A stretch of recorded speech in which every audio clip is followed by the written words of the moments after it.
What's up, everybody? Welcome to another edition of Let's Talk Marketing with N-Dub.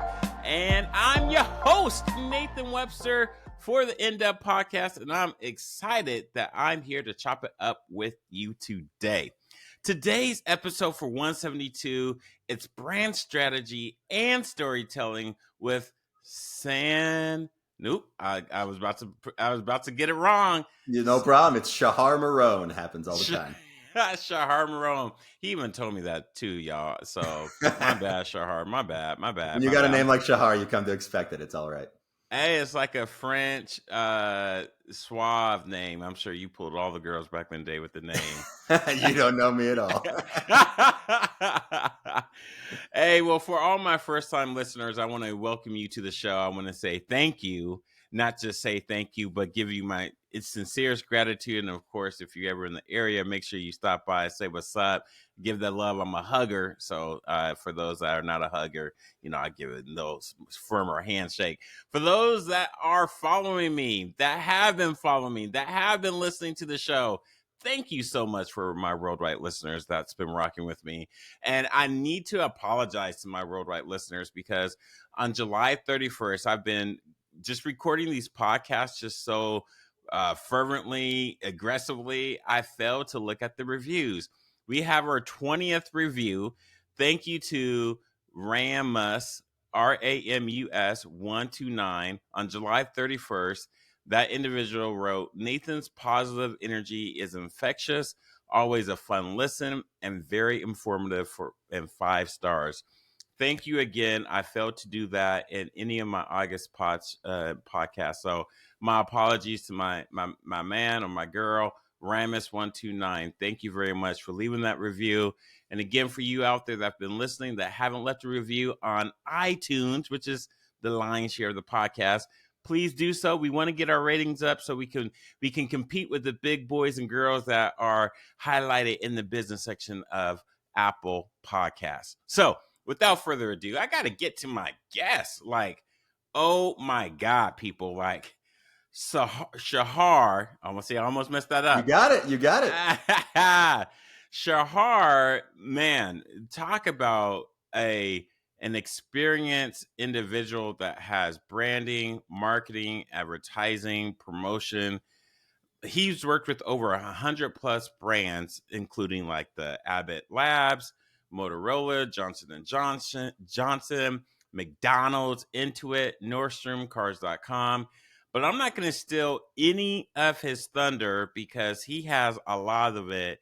And I'm grateful that he came on the show today to grace us with his appearance and experience. So he's about to drop some diamonds. So Shachar, please tell the people who you are and what you do, my man. Yeah, nice intro. Thank you. I am Shachar Meron. I've been around quite a bit these days. I am a partner and creative strategist over at Bluegreen Branding, which is my firm I run with my partner. And then I also teach advertising and branding at the University of Illinois as a senior lecturer. So I kind of live double lives and love it and see how those worlds intertwine. And yeah, like you said, I've worked with so many brands, partly because I've worked at several places. I've worked with startups. I've worked with giant companies. I've worked with nonprofits and government agencies and all over the place. These days, mostly it's business and business to business, tech and financial firms, but have really run the gamut with everything. And also I've worked as a strategist and as a creative. So tried to always enjoy kind of bridging different worlds within this sphere. Wow. I don't know if you have a script because you got a lot. I'm looking at this stuff over here. I'm like, man, that's a lot, especially teaching as a fellow professor. I understand there is a whole gamut of information to give out there, especially to folks that want to learn, but it's not what people think like, oh, marketing is this, but no, it's not. What diamonds are you going to give to the people today? Like, what is the best things that you can tell for our listener out there that domestically here in the U.S. or international, what are some things that they need to know about marketing, advertisement, and branding? Yeah, I mean, it depends on where they are in their lives. I work with people that are brand new, learning about this for the first time, and people that are really experienced and do it all the time. Some of the things I talk with people about a lot is like with the world changing all the time, There's lots of stuff to stay on top of, but there are some core foundational things about branding and advertising that don't change and that people still need to always learn first before you start thinking of like, oh, I've got to like switch up everything that I do. So can always talk about that. I enjoyed, by the way, the title that you chose for this. I was just telling you that before this we started up. Brand strategy and storytelling. Happy to talk about how those worlds of strategy and creative fit together. My background's as a writer initially, so I have enjoyed now working upstream in my career, but like setting brand messages and then later on being the one to actually craft the words. That's a process that lots of times companies and brands sort of flub the handoff at some point. And so lots of times it's like, how do we make those worlds, fit together pretty seamlessly from strategy into creative and storytelling and all that kind of stuff. Man, okay, so I didn't want to do it, but now I got to. Cause see, man, okay. So when it comes to, I haven't worked with some of the bigger brands like you have worked with, but it's always interesting because we are which is in your background, is your creative process killing you? And I think too many companies truly don't have a creative process. They have a copying process. And, when it comes to branding, I think here's where people get lost at, but, they hear from me all the time. When you talk about advertisement too, which is the goal to persuade someone to act and engage, right? But branding, like especially storytelling, that's where we're at in our society in the attention economy. Like, what is your experience or thoughts or insights, especially with AI coming into this space, which I don't believe they're going to take our jobs because you can't be, it's a robot, but that could be another podcast right there. But What are your thoughts with that handoff, as you just mentioned, and folks that are trying to leverage and make these adjustments post-pandemic? Like, what are some things that you've seen that is working and not working? Yeah. And by the way, we can circle back to that AI conversation later if you want, but that's always a topic on everyone's lips. And I got opinions there too. But on that note about brand storytelling, there's the idea that you're right. We're in the persuasion business and you've got to know your audience. And like, no matter what else is going on in the world, if you don't know your audience, you're basically flying at least half blind, if not more so. I tell people all the time that if you know your audience and really like what makes them tick, you are more than halfway towards persuading them of whatever it is you're trying to figure out. But so many people try to skip that step, or they're just like going through the motions. They collect a bunch of data and information and then don't really do anything with it. That's where that whole idea of process, by the way, when you said, is your creative process killing you in my background, I thought you meant like my historic background, but you meant like it's up there on the wall. Right. Yeah. But no, I feel My bad. No, it's great. It's that is true though. There's a lot of times people just go through those motions. They're like, all right, I've got to, define my target audiences. Let's create one of those audience persona profiles, knock out some bullet points and then move on. Okay. Now we've got to do this. It doesn't always work that way. At some point you got to capture the magic a little bit. Which means you got to try to dig and find those little insights about consumers and people that other people are not going to uncover. And then you got to do something with them. They've got to be real insights. They got to be an aha that you can really use. That's when it works its way into a creative brief. And then later on, certain folks take it and run with it and turn it into something that captures attention and creativity.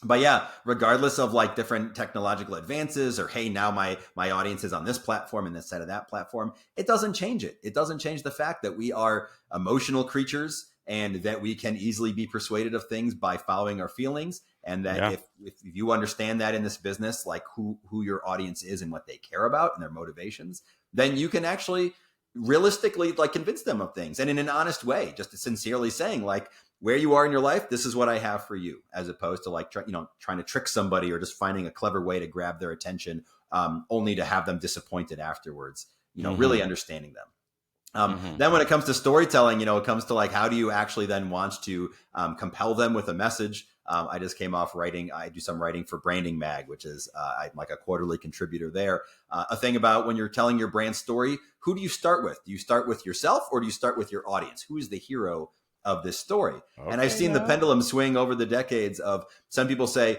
you always start with what you do for customers. They don't care about anything else. It's what do you do for them to make their life better in some way? What is the problem of theirs that you solve in a unique way? And I believe that lots of times that's what you got to lead with. And then the pendulum swung the other way with, start with why. Simon Sinek had us all saying, hey, you know what? They don't care what you do or how you do it. They care about what drives you and your why. And you should always begin with that.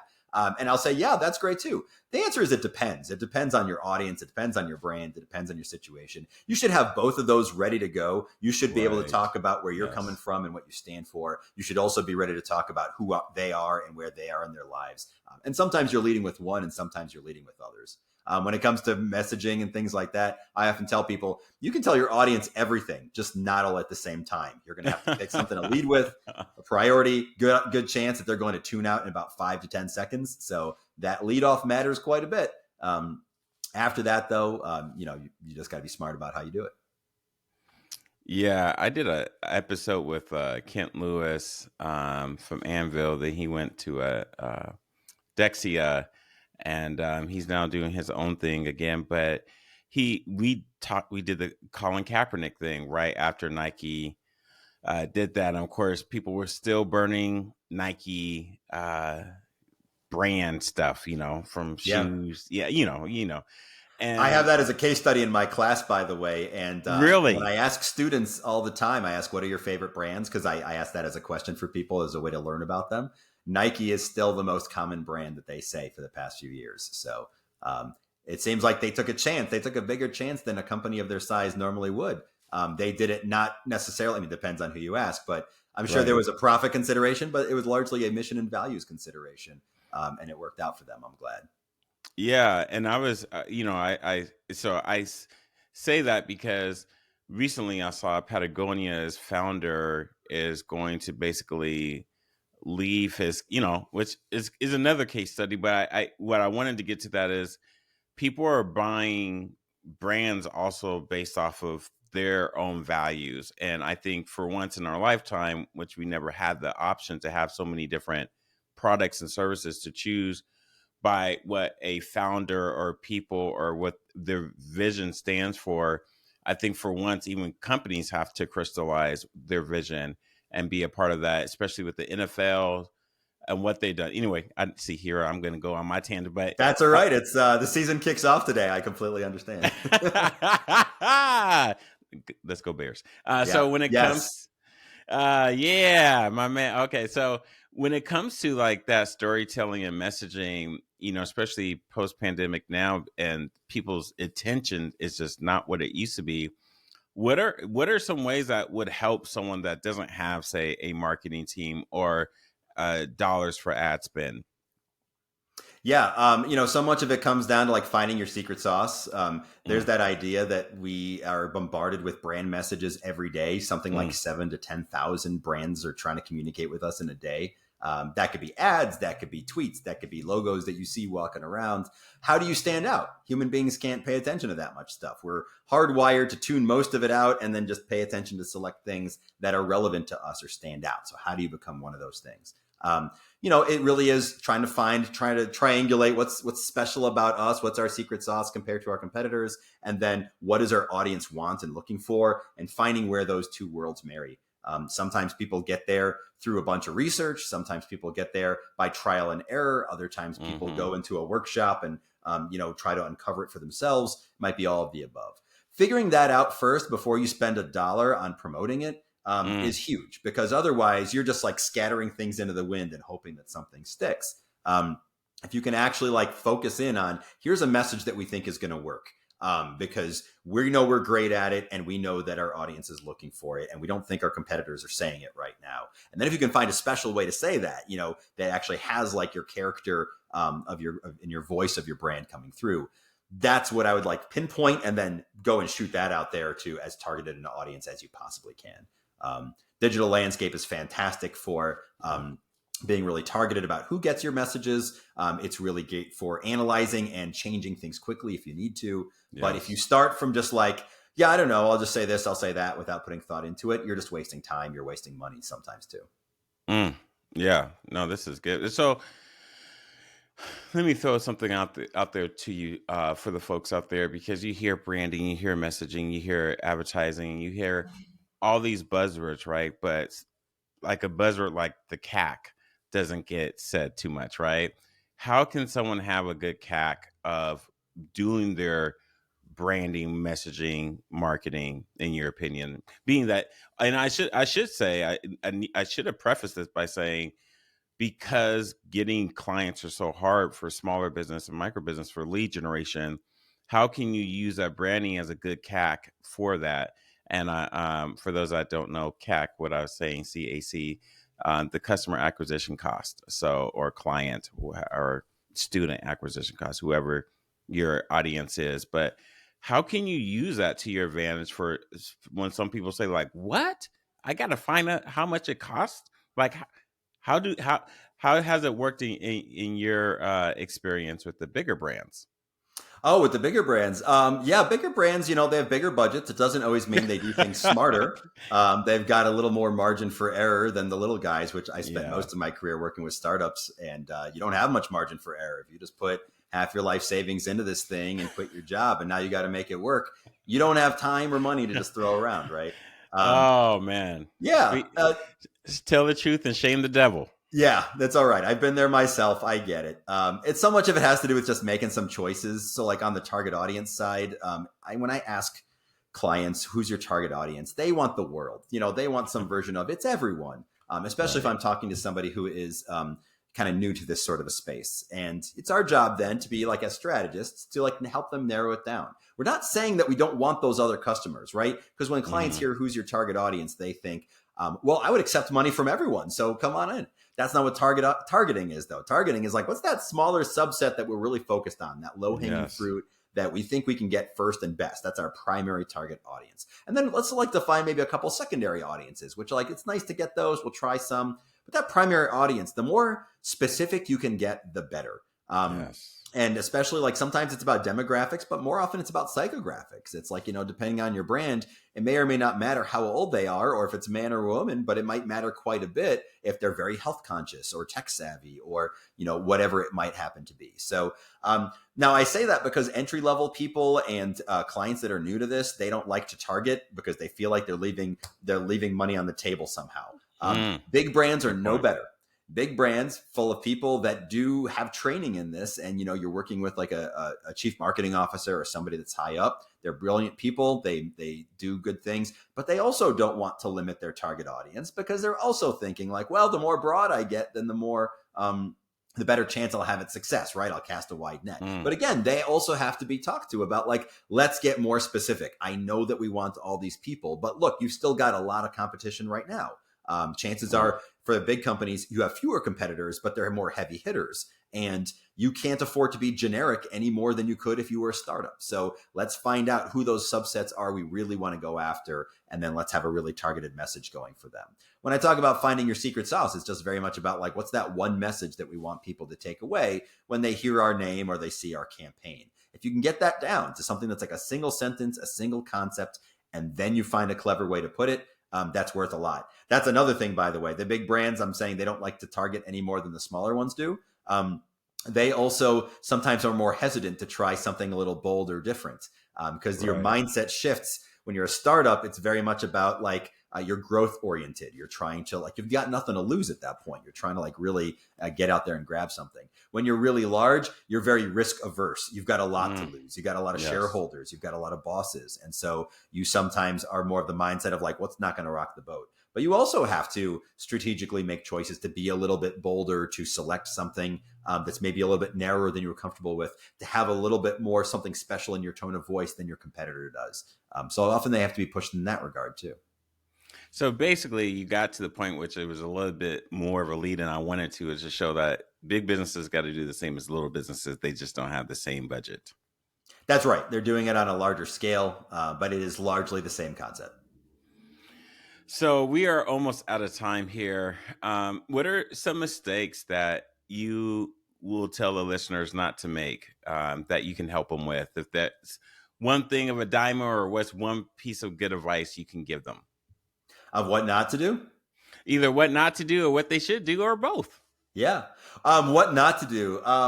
I mean, so much of our field is trying a lot of things out. And I feel Yes. like when I'm in strategy mode, that means like, hey, I'm working on a message map, right? What are the different ways we can organize this brand's messages? And there's a process for that. But it's like, I don't do it once. I'll try it like 3, 4, 5 different ways. I'll use different tools to see, do I arrive at the same conclusions? Mm-hmm. Different strategy tools have different strengths and weaknesses to them. And so it's nice to use all of them. It's very much a shift of, if you're in a rush or if you're a student, you're thinking like, how do I knock this thing out quickly and move on? But when you're doing it for real, it's like, let me try a lot of different things. Then when I shift to creative mode, it's also like, what not to do then is like, don't just try one thing and move forward with it. Try a number of things and then keep an eye on it. On the creative side, trying a lot of things sometimes means like, let's try a whole bunch of different headlines. Let's try different tone of voice. Let's try different visual and verbal combinations. Sometimes even some of those things, you go public with them and you post them, and then you see what works and you go back and you retool. But it's a lot of trial and error. And a lot of times that means you can't get married to your own ideas or that thing that you were just so sure was perfect. I've had times that my job is to help a company name itself. And there's a name that I thought was perfect. I'm working with a client on this right now. Thought the name was perfect. It checks all the boxes. It's unique. It's ownable. It feels just right. And they're like, yeah, I'm just not feeling it. What about this over here? And I've got to learn to like, after I've done the right amount of pushing, just be like, you know what? That's not my job. I need to refocus. Maybe I'm attached to this for an emotional reason on my end. Right. And I need to look at it from their perspective. Let's try something else instead. So yeah, don't getting married to your own ideas is another thing to watch out for. That process, by the way, has changed a lot through AI just in the past couple of months, by the way. So there's all kinds of new ways to do that. Oh, man, we did not get to AI. So it looks like we got to come back and we got to do another one on AI. Yeah, there's always more to talk about. And always, it never stops. So for the listeners out there that want to find you, follow you, maybe ask you some questions, what's the best way for them to do that? And if they want to get in contact with you, what's the best channel to do that on? Yeah, LinkedIn has been where I've spending most of my time on social these days. So I post as myself. If you just look up Shachar Meron, I'm probably the only Shachar Meron in the world, I'm guessing. You can find me that way. Also, Bluegreen Branding, my consultancy.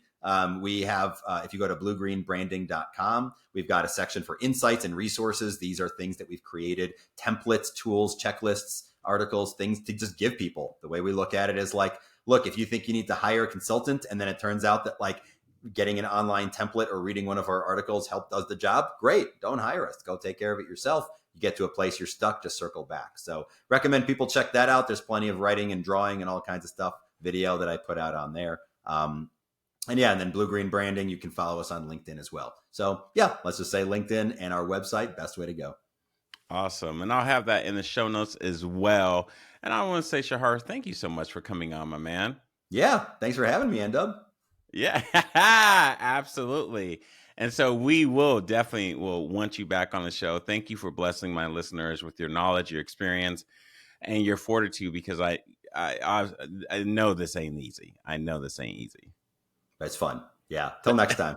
Until next time. Yeah. So thank you once again. And for all my worldwide listeners, my first time listeners, you rocking on the show. If you haven't done so already, please leave a review. Please rate it.